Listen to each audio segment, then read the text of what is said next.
श्री शिवाय नमस्तु।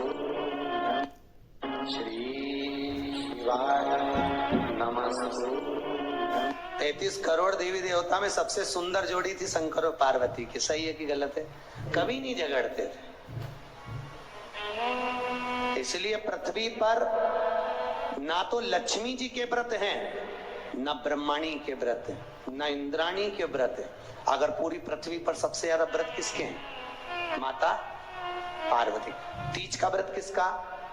पार्वती का। चतुर्थी का व्रत किसका? पार्वती का। चौथ का व्रत किसका? पार्वती का। छठ का व्रत किसका? पार्वती का। जितने व्रत है सब माता पार्वती। गणेश जी मैया को प्रसन्न करने के लिए अष्ट रूप में धारण करते हैं। 8 रूप भगवान गणेश जी ने धारण किए। एक मयूरेश्वर गणेश, दूसरा सिद्धि विनायक, तीसरा बल्लालेश्वर, फिर वरद विनायक, फिर चिंतामणि, फिर गिरजात्मज, फिर भगवान गणेश विघ्नेश्वर अष्ट विनायक, फिर महागणपति। ऐसे गणेश जी के अष्ट नाम हुए। उस समय तिजोरी के अंदर जो गणेश की प्रतिमा रखी जाती है किस नाम से रखी जाती है? तो तिजोरी में हम जो गणेश की प्रतिमा रखते हैं वो वरद विनायक के नाम से रखते हैं। कौन सा गणेश? वरद। वरद विनायक के नाम से तिजोरी में गणेश रखते हैं। और वरद विनायक के नाम से गणेश जी तिजोरी में रखाते हैं। आपको कथा में कहा था, घर में सीधी सूंड का गणेश और व्यापार व्यवसाय ऑफिस में उल्टी सूंड का गणेश होना चाहिए। वरद विनायक को तिजोरी में। जब मकान का गृह प्रवेश होता है तो गणेश जी की पूजन जो दरवाजे पर करी जाती है उसे सिद्धि विनायक गणेश कहते हैं। कौन सा गणेश? सिद्धि विनायक। जब हम घर में शुभ कार्य हो, बंदर बाल लगाएं, कोई दरवाजे पर शुभ लाभ लगाएं या स्वस्तिक बनाएं या माताएं दरवाजे पर रंगोली डाले तो उसी समय पर सिद्धि विनायक के नाम से रंगोली डालना चाहिए। तो घर में लक्ष्मी बढ़ती है, सिद्धता बढ़ती है। याद रखिए, याद रखिए। कभी भी गणेश जी को, मिट्टी के गणेश जी लाते हो भादो महीने में, तो विसर्जन करो तो विसर्जन के समय पर 2 बिंदी, एक कंकु की एक हल्दी की, दीवार पर जरूर लगा देना चाहिए। क्यों? क्योंकि गणेश जी हमारे यहाँ आते हैं तो रिद्धि सिद्धि के साथ आते हैं। पर जब गणेश जी जाते हैं अगर हम बिंदी नहीं लगाते हैं तो गणेश जी अपनी रिद्धि सिद्धि को साथ में लेकर चले जाते हैं। पति के साथ पत्नी वापिस चली जाती है।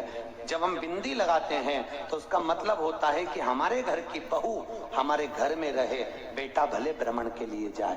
तो गणेश जी जाते हैं, रिद्धि सिद्धि घर में रह जाती है। इसलिए रिद्धि सिद्धि को घर में रखने के लिए 2 बिंदी लगाना चाहिए, एक कुंकू की, एक हल्दी। रिद्धि सिद्धि। गणेश जी की प्रियता है दुर्वा। क्या प्रियता है? दुर्वा। कितनी दुर्वा गणेश जी को समर्पित करी जाती है? मात्र 5। कितनी? आज के जमाने में लोग गट्टा बनाकर चढ़ा दें, वो अपनी जगह पर। 5 दुर्वा पंचम इंद्रियों को वश में करने के लिए और भगवान के 5 जो स्वरूप हैं उनको अपने भीतर उतारने के लिए 5 दुर्वा। और दुर्वा में भी 3 गांठ। जब दुर्वा समर्पित करी जाती है तो उसमें नीचे दुर्वा की डंडी पर गांठ रहती है। 3 छोटी छोटी गांठें होना चाहिए। चतुर्थी का जो व्रत करने वाली होती हैं, जो चतुर्थी का पूजन करने वाली होती हैं, उनके भीतर का एक भाव होता है कि जैसे ही शाम का समय आए चंद्रदेव का पूजन करें। चंद्र जब प्रकट हो जाए, कलश भर लिया, उसके नीचे आखा दाना रख दिया, चावल गेहूं जो भी आप रखते हो पूजन के लिए, ऊपर पात्र आदि रख दिया, जलाशय, फिर अपन ने घी का दिया लगाकर पूजन भी कर ली। तो जो चतुर्थी का पूजन करने वाली होती है, जो चतुर्थी का नियम व्रत धारण करने वाली होती है, बड़ी बड़ी चतुर्थियां करती हैं या उसका नियम धारण करती हैं, तो चतुर्थी का जो पूजन करती है वो किस चीज के लिए? केवल संतान, पुत्र, परिवार, हमारा कुटुंब, हम जिस कुल में है हमारा कुल वैभव की ओर बढ़े, संपदा की ओर बढ़े और उसकी आयु बढ़े, उसकी आयु बढ़े, वैभव बढ़े। ध्यान दीजिएगा महाराज, चतुर्थी की पूजन में जो आप आखा दाना रखते हो, गेहूं वगैरह कुछ भी जो रखते हो, उसकी बड़ी महत्वता होती है महाराज। यहाँ तक कहा गया है, चतुर्थी की कथा तो आप लोग पढ़ते होंगे, जो लोग पढ़ते हैं उनको मालूम होगा। चतुर्थी की कथा में लिखा है, चौथ माता के व्रत में वर्णन किया गया है कि वो आखा दाना जो रखा जाता है, मान लो कोई जरूरी काम होता है तभी आखा दाना को रखा जाता है, संभाल के रखते हैं कि हम इस काम के लिए जा रहे हैं और हमारा ये कार्य सफल होना चाहिए। जिसने चंद्रदेव का पूजन करा, चतुर्थी का व्रत करा, वो गणेश जी से विनती करके वहां से 2-4 आखा दाना उठा ले, और जो व्यक्ति का काम अटक रहा है अपने ही घर का, पर दूसरे कुल को नहीं देना, अपने ही कुल के अंतर्गत जो काम अटक रहा है उसकी जेब में, उसके में उस चीज को रख दिया जाए। तो चतुर्थी जो अगली आती है, जैसे आप महीने की करते हो तो महीने की, और आप जैसे करते हो कि 4 अलग बड़ी बड़ी चतुर्थी करते हो तो उसके अनुसार आपका कार्य सिद्ध होता ही है। उस आखे दाने का इतना महत्व होता है क्योंकि चतुर्थी का व्रत करने वाली माता जब व्रत करती है तो स्वयं चतुर्थी की कथा में लिखा हुआ है कि पार्वती जी गणेश जी से चतुर्थी की कथा बचवाती है। चतुर्थी की कथा बाची किसने थी? स्वयं गणेश जी महाराज। और सुनी किसने थी? माता पार्वती। बाचने वाले गणेश जी थे, सुनने वाली माता पार्वती। तो चतुर्थी की कथा जब होती है तो उसको स्वयं गणेश जी बाच रहे हैं। तो व्रत कौन सुन रही है? माता पार्वती। और आपने जो आखा दाना लिया वो गणेश जी के भाव से लिया, गणेश जी से निवेदन करके, विनय करके, प्रार्थना करके उसको प्राप्त किया। जितने आस्था चैनल पर कथा सुन रहे हो, जितने फेसबुक और यूट्यूब पर सुन रहे हो, और जितने इस छत्तीसगढ़ की पावन धरा पर बैठकर सुन रहे हो, बहुत सावधानी से सुनना। ये छोटा सा कपूर का टुकड़ा जब आरती में जलाया जाता है तो ये कपूर क्यों जलाते हैं? इस कपूर का महत्व क्या है? इस कपूर का कारण क्या है? ये कपूर है कौन जिसको हम आरती में जलाते हैं? क्या जरूरत है इस कपूर को आरती में जलाने की? क्या जरूरत है इसको यज्ञशाला में जलाने की? क्या जरूरत है इस कपूर को पूजन में जलाने की?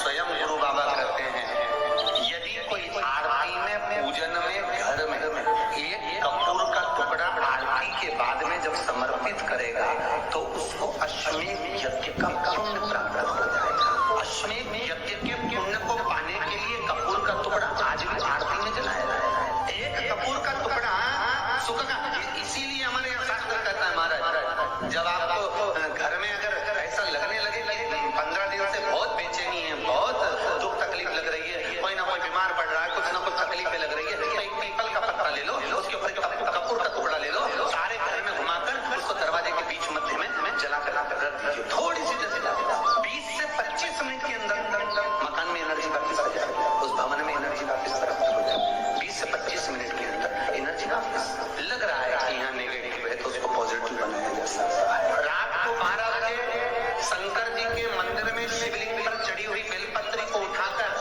शंकर मंदिर का शिखर देखकर चबा चबा कर खा लीजिए। आपके पाँव के घुटने बदलने की जरूरत नहीं पड़ेगी, ऑपरेशन की जरूरत नहीं पड़ेगी। गणेश जी फिर ही कब रहते हैं? तो हमने कहा अब ये तुम्हारे ऊपर, हमको तो मालूम भी नहीं, हम तो अपॉइंटमेंट लिए भी नहीं उनसे, तो तुम्हें ज्यादा स्मरण हो। तो आप शंकर जी की कथा करते हो, आपको नहीं मालूम कि गणेश जी कब फ्री रहते हैं? हमने कहा गणेश जी फ्री रहने का केवल एक समय होता है, एक टाइम होता है, एक पल होता है, एक घड़ी होती है कि गणेश जी महाराज हमारे घर में आ गए। गणेश जी की सबसे पहली जो समय पर अगर धूप बत्ती जलाई जाए या गोबरी को जलाकर उसमें गूगल छोड़ी जाए और गूगल छोड़ने के बाद गणेश जी का नाम ध्रुम वर्ण कह दिया जाए तो गणेश जी को तुम्हारे घर की पूजा स्वीकार करना पड़ती है। बस वो समय हम तो बस उतना जानते हैं कि शिव महापुराण में लिखा और मुद्गल पुराण में लिखा, गणेश पुराण में लिखा, गणेश जी का एक नाम होता है ध्रुम वर्ण। क्या नाम है?